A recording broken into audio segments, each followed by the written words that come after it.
안녕하세요. 허석헌입니다. 안 쓰신 5분을 제가 쓰면 안 되겠습니까? 예, 저는 기후위기 시대 생태적 전환을 위한 기장 신학을 보네퍼 신학을 중심으로 말씀을 드리겠습니다. 기장 제7문서 네 번째 태제에 기후위기와 생태적 전환이 들어 있습니다. 여기서 말하고자 하는 것은 이제 생태적 전환이고요. 청지기 사명을 남용한 죄에 대한 반성 이런 것들이 담겨져 있습니다. 이거 굉장히 중요한 오늘날 이슈이기도 하고요. 그리고 또 기장 문서 안에 이런 생태적 전환이라는 단어가 들어간 또 굉장히 고무적이고 중요한 일이라고 생각이 듭니다. 저는 이 문서가 다 담지 못한 신학적 배경들을 좀 더 세밀하게 늘어놓고 또 그 안에서 우리가 분별해야 될 논점들이 있다고 봅니다. 그래서 그것을 해명하는 차원에서 보네퍼의 신학을 함께 말씀을 드리고자 합니다. 중간쯤에 보시면 이 글은 기장 문서 제 의제사에 담긴 선교 방향과 과제의 신학적 타당성을 제시하는 데 목적이 있고요. 이를 위해서 두 가지 문제를 제시합니다. 하나는 하나님 자연관계를 어떻게 볼 것인가의 세계관 문제입니다. 이 문제를 제기하는 이유는 인간 중심적 사고가 팽만했던 자연관을 생태 친화적 세계관으로 전환하는 것은 하나님과 자연의 관계에 관한 인식과 태도에 대한 문제에서부터 변화가 되어야 되기 때문이라고 봅니다. 이러한 경향들은 이제 초자연적 유신론을 비판하고 극복하고 그 대안으로서 일원론적 자연적 범신론으로 흐르는 그런 경향들이 매우 짙습니다. 이거는 신학이라기보다는 일반 생태주의학에서 흔히 나타나는 현상들이고요. 대부분의 많은 급진적 심층 생태주의 이런 것들이 일원론적이고 범신론적인 경향들로 많이 보여주고 있습니다. 이런 것들에 대한 문제가 무엇이 있는지 좀 보고요. 그러나 이제 범죄신론이 균형 잡힌 인간과 세계와 하나님과의 관계를 표명한다고 했을 때 그것이 가지고 있는 또한 한계는 무엇인지도 함께 보려고 합니다. 그거를 가지고 이제 보네퍼의 용어로 영역적 사고라고 말씀을 드렸는데 범죄신론이 하나님의 초월과 내재를 공정하게 관계를 균형 있게 보려고 한다고 하지만 그 안에도 어느 한 영역으로 쏠리는 현상을 피할 수는 없다라는 점을 말씀을 드리려고 합니다. 두 번째 문제는 이제 청지기 문제인데요. 인간과 자연의 관계에 관한 문제입니다. 이 청지기론이 사실은 오랫동안 우리 기장 문서에도 오랫동안 많이 등장했던 단어이기도 하고요. 지금도 기독교 신학 안에서는 청지기론만큼 그걸 대체할 만한 단어는 없는 것 같아요. 우리 인간의 책임에 대한 부분을 얘기했을 때 많이 사용되는 개념인데 이 개념 자체가 인간 중심주의적이라는 비판을 가지고 있습니다. 그래서 우리가 인간이 뭔데 동물 위에서 자연 위에서 뭘 통제하고 책임지려고 하느냐, 너도 자연이지 않느냐라고 이제 비판하는 것이죠. 이런 물음에 대해서 우리는 신학적으로 어떻게 대답할 수 있을 것인가에 대해서 답하려고 하는 것이 두 번째 물음입니다. 이거를 위해서 말씀을 진행해 보겠습니다. 좀 초반 부분은 제가 대략적인 흐름들만 말씀을 드리고 문서로 꼼꼼히 나중에 읽어보시길 권해드리고요. 뒷부분에 제가 보네퍼의 이론들을 가지고 소개하면서 그 부분은 좀 정독해 나가는 걸로 진행하겠습니다. 하나님 자연의 관계는 성서에서 이렇게 얘기하고 있습니다. 하나님도 한 분이십니다. 그분은 만유의 아버지시며 만유 위에 계시고 만유를 통하여 일하시고 만유 안에 계십니다. 여기서 만유 위에 이거는 이제 초월적인 하나님의 모습이고요. 만유 안에는 내재적 하나님 그리고 만유를 통하여는 관계적 하나님에 대한 표상을 그려내고 있습니다. 이 세 가지를 성경은 한꺼번에 얘기를 하고 있어요. 그런데 우리 신학에서는 그것을 종합적으로 조화를 이루면서 설명해 내기란 그렇게 쉽지가 않습니다. 그거는 우리가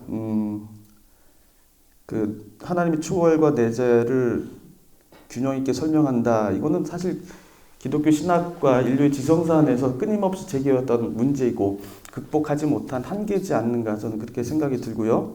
그러면 서구 신학의 한계라고도 얘기하지만 킬리는 그렇게 얘기하죠. 그거는 신에 대해서 말할 때 구체성의 원리와 보편성의 원리에서 인간은 늘 갈등할 수밖에 없기 때문이다. 그런 이중적 상황에 인간은 놓여져 있고 그것을 균형 있게 조에게 제시하는 것 그 자체가 사실은 큰 과제입니다.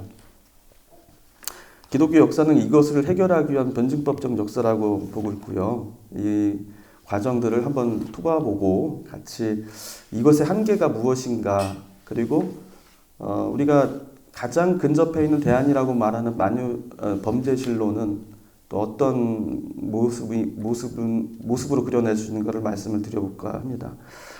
첫 번째로 이원론적 초자연적 유실론. 초자연적 유실론은 서구 헬레니즘 시대의 교부 신학에 나타나는 만유 위에 계신 하나님을 진술하는 전통적인 신관입니다. 교부들은 이 기독교 신학을 변증하기 위해 플라톤, 아리스토텔레스, 플로티누스로 연결되는 헬라 철학 전통을 통해 신학을 전개해야 했습니다. 헬라 철학의 기초가 되는 플라톤의 형상론, 이데알론은 기독교의 유실론을 설명하는 데 유용한 틀을 제공했습니다. 교부 신학에서 플라톤의 존재론적 이원론은 영지주의와 함께 경계가 되었지만 신의 절대적 초월과 자연과의 질적 차이를 강조하는 이분법적 요소는 아퀴나스부터 종교개혁 시대 루터 칼빈 그리고 스콜라주의 근대에 이르서는 데카르트에 이르기까지 주류적인 신관으로 자리를 해왔습니다. 특별히 데카르트의 기계론적 세계관, 이실론으로 표현되는 이런 세계관들은 가장 이 생태에 대적하고 있는 그러한 주범으로서 이렇게 지목되는 그런 세계관으로 평가가 되고 있죠. 그걸 가지고 몰트만은 초월적 유실론에 대해 이렇게 비판을 합니다. 초월적 신은 신을 자연으로부터 분리시키고 인류를 자연과 신으로 분리시키고 인간은 통치 자리에 올라가서 하나님과 같이 되려고 했다. 그리고 초자연적 유실론은 신의 무한성을 침해할 수 없는 절대 영역으로 삼지만 실제로는 신의 무한성을 유한자의 이성의 범주 안으로 전락시키는 자가당착에 빠지는 그런 모순이 있죠. 이건 우리가 다 동의할 수 있는 일반적인 평가일 것 같습니다. 두 번째로 일원론적 자연주의적 범신론을 보자면 자연주의적 범신론은 하나님이 만유 안에 내재하신다는 내재성을 극단적으로 몰아가 신과 자연을 동일하게 인식하는 관점입니다. 신이 곧 자연입니다. 이런 급진적인 범신론은 스피노자에게서 정확하게 드러나고 있죠. 데카르트와는 다르게 이원론적이지 않고 일원론적인 사유를 추구합니다. 사유와 연장, 그것은 실체의 동일한 면이다, 두 면이다라고 그렇게 스피노자는 얘기하면서 이 스피노자는 생태학에서 심층 생태학에 굉장히 많은 근본 생태주의 또는 심층 생태주의의 가장 유력한 이론으로 많이 인용이 되는 학자입니다. 5페이지 이제 위에서 보자면 스피노자의 세계관은 근본 생태주의와 일치하는 점이 많습니다. 그런데 이 근본 생태주의는 범신론이 지니고 있는 한계를 동시에 보여주기도 합니다. 데자르댕은 근본 생태주의가 하는 전체주의적이고 탈인간 중심적 성향에 파시즘적 경향이 있다고 비판을 했습니다. 근본 생태주의가 지향하는 생명 중심적 평등은 인간의 이익을 생명 공동체뿐만 아니라 다른 생명체의 이익과 동등한 것으로 보는 것인데 여기에서 평등의 개념에 개인이 포함되어 있지 않고 전체만이 실재한다는 형이상학적 주장 혹은 인간이 환경 파괴의 주범이라는 주장과 결합하게 된다면 인간 혐오주의로 나타날 수도 있다고 그렇게 평가합니다.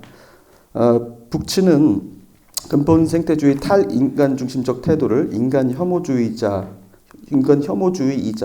생태 파시즘이라고 노골적으로 비판하기도 했습니다.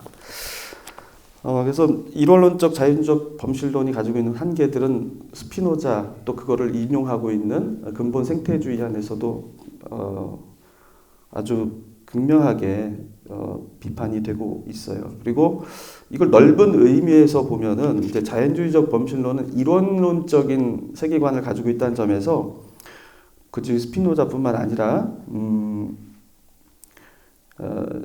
이론적인 시각을 가지고 있는 그리스 철학의 전통, 예를 들면 아리스토텔레스, 그 다음에 신플라톤주의, 그 다음에 아퀴나스 이런 것들이 이론론적인 세계관을 구축하기 위한 하나의 시도였다. 그 안에 물론 이분법적인 요소가 분명히 담겨져 있지만 그러한 시도들은 어쨌든 세계를 분리되지 않고 하나로 통합해서 보려고 했었던 시도였다라는 점으로 이해해 볼 수가 있겠습니다. 그런 면에서 범신론은 아니지만 세계를 하나의 실체로서 규명하고자 했던 그 시도가 우리 기독교 신학과 매우 밀접히 연관되어 있다라는 사실, 그런 점들을 한번 살펴보았습니다.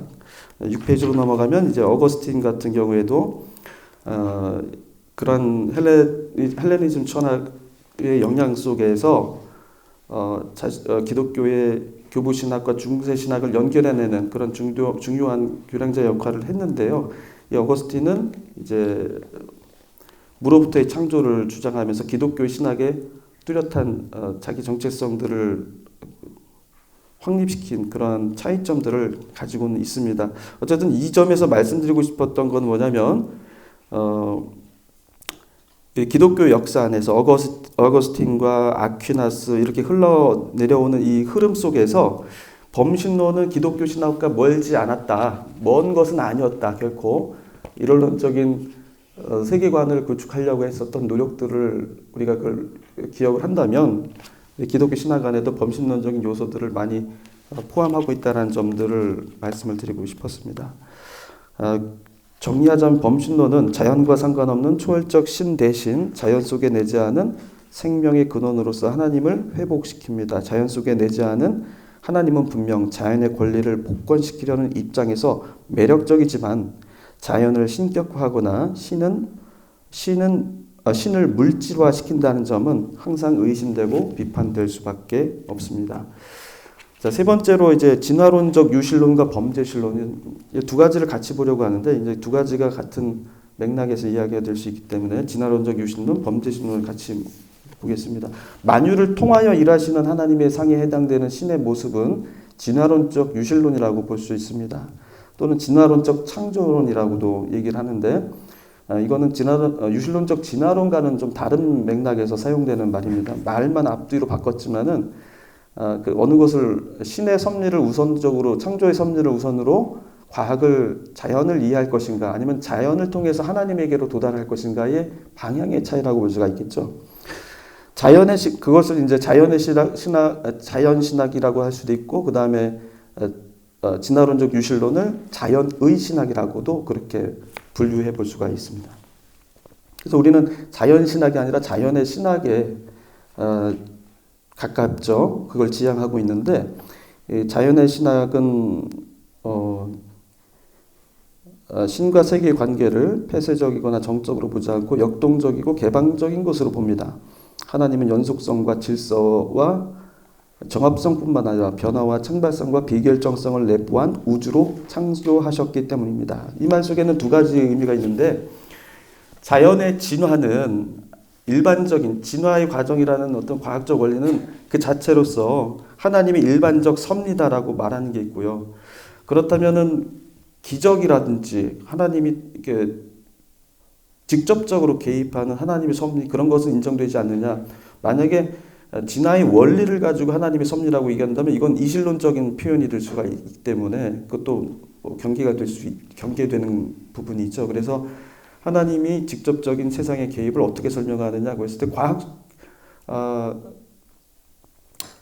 과학신학에서는 그거를 이제 특별한 그러니까 진화 속에 포함되어 있는 불확정성 속에 하나님이 개입하신다 그렇게 표현을 합니다. 예를 들어서 DNA가 결합하는 방식 쪽에 수많은 변수들이 있고 불확실성들이 놓여 있는데 그 불확실성들이 조합되는 방식은 과학적으로 증명될 수 없다라는 것이죠. 그것을 가지고 이제 신의 섭리라고 그렇게 말하는 거죠. 그래서 이 진화라는 것을 신학으로 수용할 때는 이 신의 섭리가 일반적이기도 하고 특별하기도 하다라는 두 점을 다 강조하기도 합니다. 범죄신론은 바로 이 진화론적 유실론의 관점에서 자연과 하나님이란 두 행위 주체가 상호 연결되어 있으며 상호 작용하는 관계로 봄으로써 과학주의, 진화주의와 신앙주의, 초월주의의 양극단을 넘어서려는 입장을 지향합니다. 범죄신론은 하나님의 초월성과 내재성 사이의 균형을 일치하는 가운데 신자연의 불일부이의 관계를 강조하는 세계관입니다.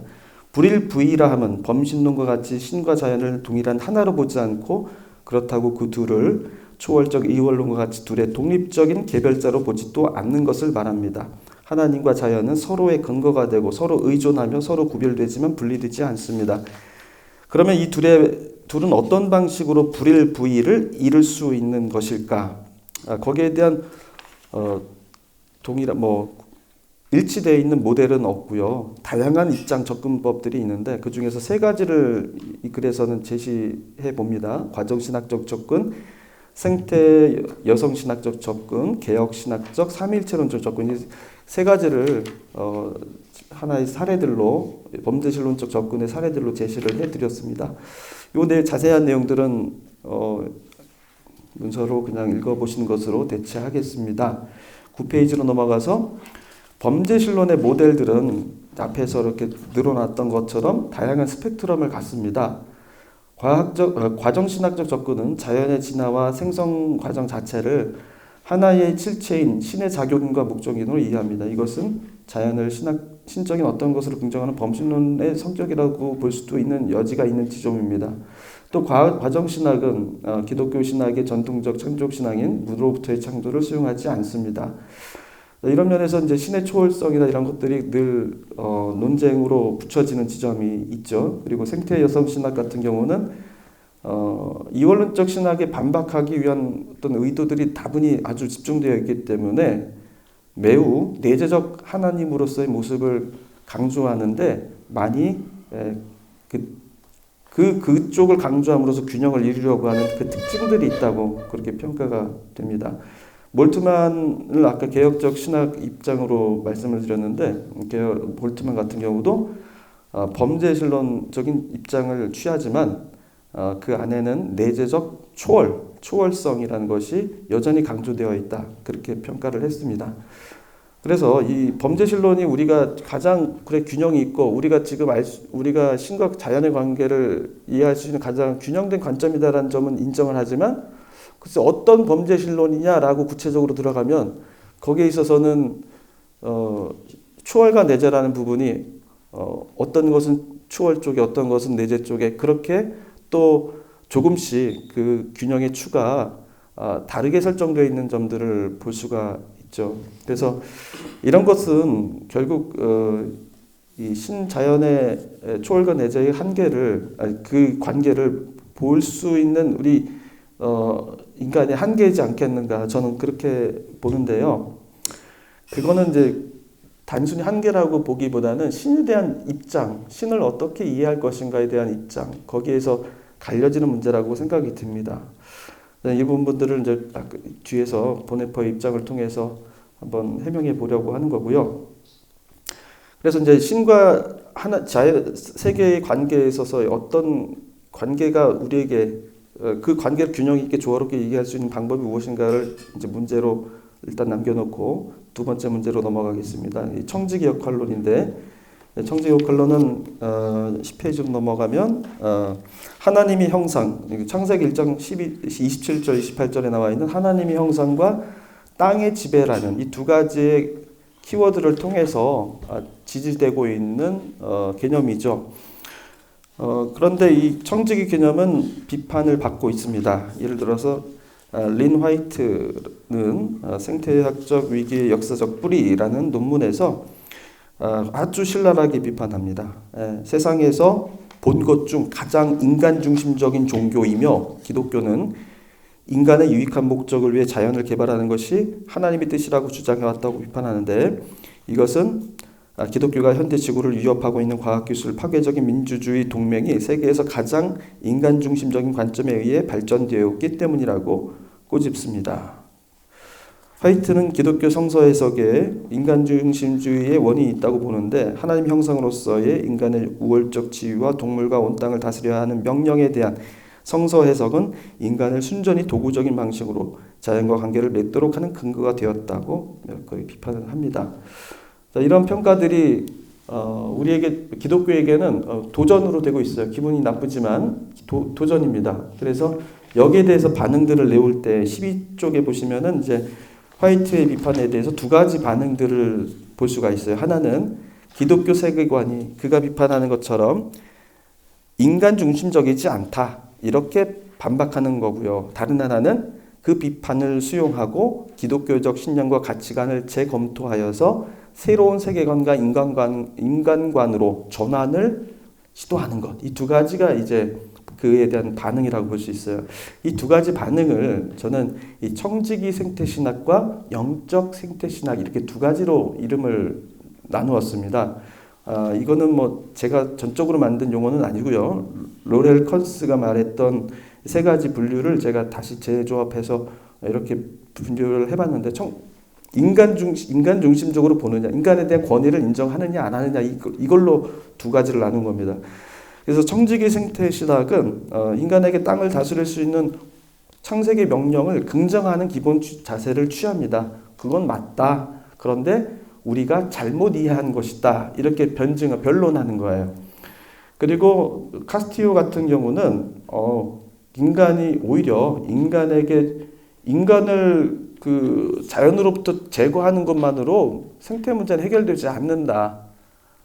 그걸로 해결될 수 없다. 누가 하는데 그 일을? 인간이 하는 건데 왜 인간을 제거하느냐. 이런 입장이고요.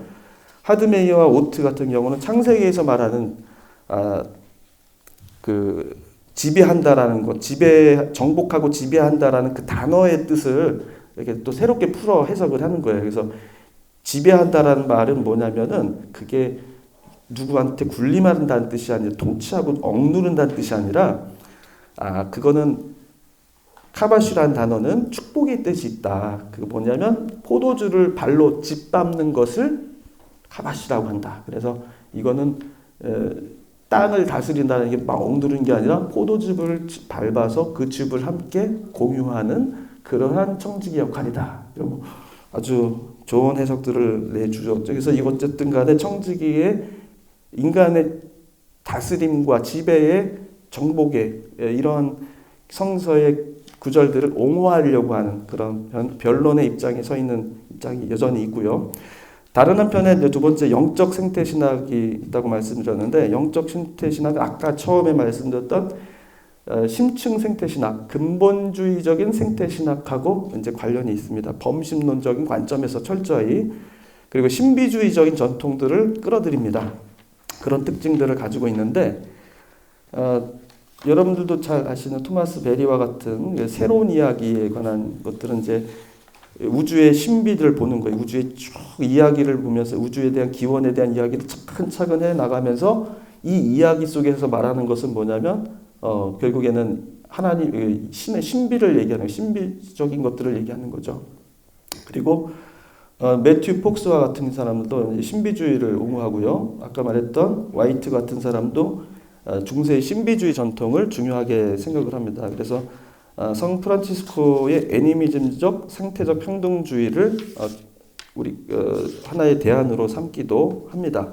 그러나 15쪽 마지막 쪽에 그러나 영적 생태신학은 기존의 세계관, 가치관, 태도, 관습, 이해관계가 현상 유지될 수 있도록 한 헤게모니와 추진력에 도전하기 때문에 급진적이고 전복적인 것으로 간주되기 쉽습니다. 예를 들어서 성서의 전통적 해석을 중요시하고 기독교적 가치와 규례적 해석을 고수하기 원하는 복음주의적 청지기 생태주의의 입장에서 영적 생태신학은 자연 숭배나 이교도 혹은 종교 다원주의 빼고요. 종교 혼합주의로 합류할 수 있는 가능성으로 비칠 수도 있습니다. 그래서 생태신학, 청지기 생태신학과 영적 생태신학은 서로 갈등과 충돌을 벌이고 있습니다. 서로가 굉장히 이렇게 비난하죠. 예, 그래서 그 내용들은 그 밑에 서술되어 있는 내용과 같고요. 그래서 서로가 이제 극단적으로 나뉘어서 입장을 달리하고 있는데, 오히려 저는 이것이 우리가 균형을 맞춰야 될 중요한 양대 요소라고 생각합니다. 이런 요소들을 포괄할 수 있는 청지기 이론이라고 한다면 그게 가능할까? 이 물음을 두 번째 물음으로 남겨놓고 이제 보네포의 이야기로 넘어가려고 합니다. 보네포의 생태신학은 거의 다뤄지지는 않았었어요. 지금까지 보네포의 생태신학에 대한 언급 자체가 없었어요. 그래서 이 내용들을 좀 더 확장해 볼 필요가 있다고 생각이 드는데요. 17페이지를 보시면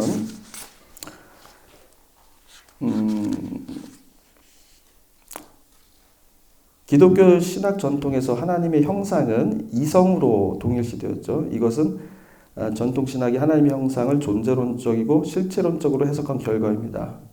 전통 신학적으로 하나님의 형상론이 존재의 유비로 해석될 수밖에 없었던 이유였습니다. 그러나 보네퍼는 하나님 형상을 관계적으로 해석합니다. 보네퍼는 하나님 형상으로 만들어진 인간의 본성이 하나님과 관계 맺는 본질적 요소는 이성이 아니라 자유라고 보았습니다. 보네퍼는 하나님께서 인간 안에 자신의 형상을 땅 위에 창조하셨다는 것은 인간이 자유로운 존재로서 하나님을 닮았다는 것을 의미한다고 보았습니다. 자유가 그래서 핵심어가 되고요.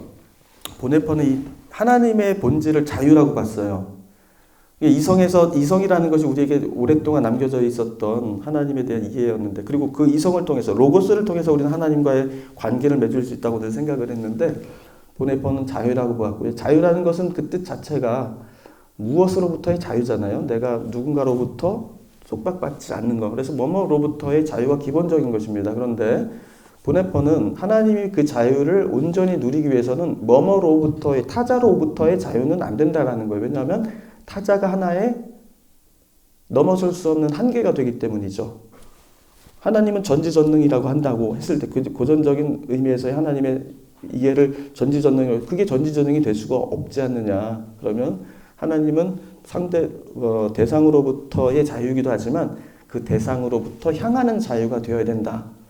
그래서 이 두 가지 운동이 함께 일어나는 자유다. 그것이 성육신이었다. 그러니까 뭐뭐로부터의 자유는 하나님의 초월성을 의미한다면 뭐뭐를 향한, 대상을 향한 또는 세계를 향한, 인간을 향한 하나님의 자유가 있다라는 거예요. 그 자유가 없으면 신은 신이 될 수가 없는 거죠. 그래서 그 신은 초월적인 대상으로부터의 자유이기 때문에 초월적이지만, 그 초월성이라는, 진정한 초월성이라는 것은 대상을 향해 다시 들어가기 때문에 그것이 진정한 자유가 된다라는 거예요. 하나님의 자유의 본질은 이거라는 거예요. 그래서 자유는 지금까지 하나님을 초월성이라고 했을 때 그 초월성은 항상 대상으로부터 분리되는 자유만을 얘기를 해왔던 거예요. 그러다 보니까 세계와의 관계 속에서 늘 이 불연속성의 문제를 겪을 수밖에 없는 것이죠. 그래서 보네퍼는 그게 이제 이성으로 봤던 것의 한계라고 본다면, 존재론적으로 봤다는 것의 한계라고 봤다면, 보네퍼는 그걸 관계론적으로 보자는 거고요. 그 자유가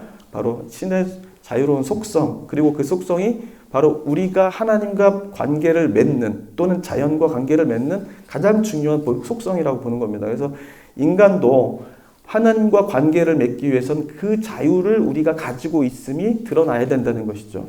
그 인간에겐 그 자유가 있다라는 겁니다. 그 자유라는 것은 우리가 타자를 향함으로써 나타나는 자유예요.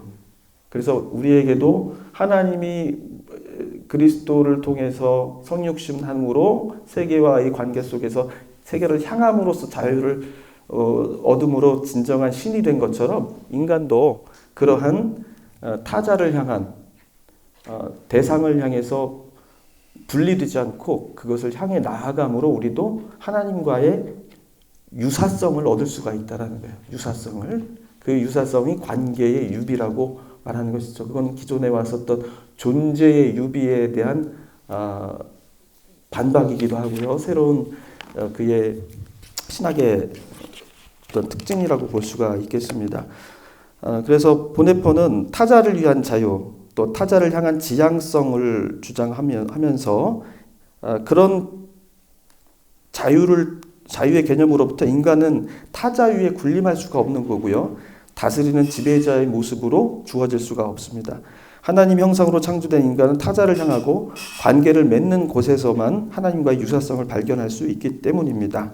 이렇게 보네퍼는 하나님의 형상을 자유로 이해함으로써 인간은 더불어 함께 있는 관계적 존재라고 그렇게 해석을 합니다. 자, 그러면 이제 두 번째 문제, 청지기 문제에 대해서는 어떻게 보네퍼를 통해서 얘기해 볼 수 있는가를 보려고 합니다. 18페이지 밑에 이제 그러면부터 보면 더불어 함께 있는 타자를 인간뿐 아니라 피조 세계라고도 볼 수 있겠는가? 자, 여기서 신은 여기서 보네퍼에게 신은 하나님과 인간의 관계까지는 설명이 됐단 말이에요. 예수의 성육신을 통해서 인간을 구원하셨다. 성서에서 나오는 얘기잖아요. 자연을 구원하는 얘기는 어떻게 설명하겠는가? 그럼 자연도 세계도 자연도 포괄하는 것이 할 수 있는 것인가라고 했을 때 이렇게 말할 수가 있어요. 보네퍼는 인간에 대한 인간의 자유와 다른 피조 세계에 대한 인간의 자유를 구별해서 보고 있어요. 보네퍼는 이렇게 말합니다. 다른 피조 세계에 대한 인간의 자유는 그 세계로부터 자유롭다는 것이다. 다시 말하면 인간은 세계의 주인이고 그 세계를 자신의 것으로 삼고 다스린다. 그리고 바로 여기에 인간의 피조된 하나님의 형상의 다른 측면이 있다. 인간은 다스려야 한다. 이 말은 인간이 당연히 하나님에게서 위탁과 지배의 힘을 받은 자로서 하나님이 창조 세계를 다스려야 한다는 것이다. 피조물로부터 자유로운 존재라 함은 자연에 대한 정신의 어떤 관념적 자유함이 아니다. 자, 이렇게까지만 읽으면 보네퍼는 자연과 별로 친해 보려고 하지 않는다는 느낌이 가져요. 지배하려고 하네. 역시 옛날 사람인가? 이런 의심을 가지게 되죠. 그런데 이제 여기서 그렇게 볼 수 없는 내용들이 오히려 그렇지 않다는 걸 볼 수 있어요. 보네퍼는 피조물을 다스리는 인간의 자유를 포기하지는 않습니다. 그러나 이것은 피조물보다 우월한 인간의 본성에 근거한 지배가 아니라 타자를 위해 살아야만 하나님의 형상의 자유를 실현하는 존재가 될 수 있는 인간적 자유의 본성에 따른 것입니다. 보네퍼는 인간의 지배 권한이 의미하는 바를 자유의 개념 속에서 해석했죠. 즉 다스림의 자유는 지배받는 피조물에게 결속된다는 것을 의미하는 것입니다. 다스림의 자유는 뭐뭐로부터의 자유이지만 뭐뭐로부터의 자유는 뭐뭐를 위한 자유, 뭐뭐를 향한 자유를 통해서만 이루어질 수 있었다고 말씀드렸죠. 그래서 인간의 지닌 다스림의 자유란 피조물을 위한 자유가 아니라 피조물을 위한 자유가 아니고서는 성립되지 않는 것입니다. 그래서 보네퍼는 앞선 인용문에서 같이 다스림의 자유는 지배받는 피조물에게 결속된다라고 그렇게 표현을 했던 겁니다. 보네퍼에게 나의 자유는 피조물 없이 존재할 수 없는 것입니다. 이것은 헤겔이 말한 주인-종의 역설과 같은 이치입니다. 주인이 종을 지배하는 것은 결국 주인이 종에게 의존하는 것과 같으며 농부가 밭을 매는 것은 농부가 그 밭을 매이는 것과 같습니다. 그러므로 보네퍼는 인간에게 피조물을 다스릴 권한과 자유가 주어졌음을 하나님의 명령으로 받아들입니다. 자, 그래서 이런 의미에서 보네퍼는 하나님 형제자매 그리고 땅은 하나다. 인간은 하나님과 자연으로부터 유리될 수 없고 우월적 지배권을 행사할 수 없다. 저는 이제 이 보네퍼의 이런 해석으로부터 두 가지 의미 있다고 생각해요. 하나는 뭐냐면 인간은 자연에 대한 책임이 있다라는 부분들을 부정하지 않는 거예요. 그걸 애매하게 추상적인 용어로 추상적인 평등 관계로 그렇게 묻어놓지 않아요. 인간에겐 책임이 있어라고 분명히 박아줘요. 하지만 그 책임이라는 것은 자연에 대한 우월적 지배가 아니라 자연과의 매여 있음, 자연에 매여 있음으로써의 자유, 그럼으로써만 주어지는 책임이다라고 그렇게 말하고 있습니다. 저는 이러한 보네퍼의 형상론, 청지기론 이런 것들이 앞선 어떤 다양한 지금까지의 기독교 역사에서 보여왔던 다양한 이론들이 가지고 있었던 한계들을 돌파해 나갈 수 있는 이론적인 하나의 방법이 되지 않겠는가 이런 점들을 주목해 봤습니다. 20쪽 읽고 싶은 생각은 들지만 넘어가도록 하겠습니다. 그래서 저는 이제 보네퍼를 통해서 이야기를 오늘 기장 생태 신학에 대한 좀 뒷받침을 하려고 시도를 했지만은 사실은 서남동의 민중신학을 통해서 더 깊이 얘기해보고 싶은 욕심이 있었어요. 그래서 그런 것들이 우리에게 더 기장신학을 설명해 줄 수 있는 좋은 방법이 되지 않겠는가. 써놓고 보니까 기장신학을 얘기했는데 보네퍼 이야기를 꺼내놓고 얘기하니까 조금 멋쩍기는 했더라고요. 그래서 다음에는 좀 여러분들과 같이 또 그런 기회를 나눌 수 있는 기회가 있기를 바라는 마음으로 발제를 마치도록 하겠습니다.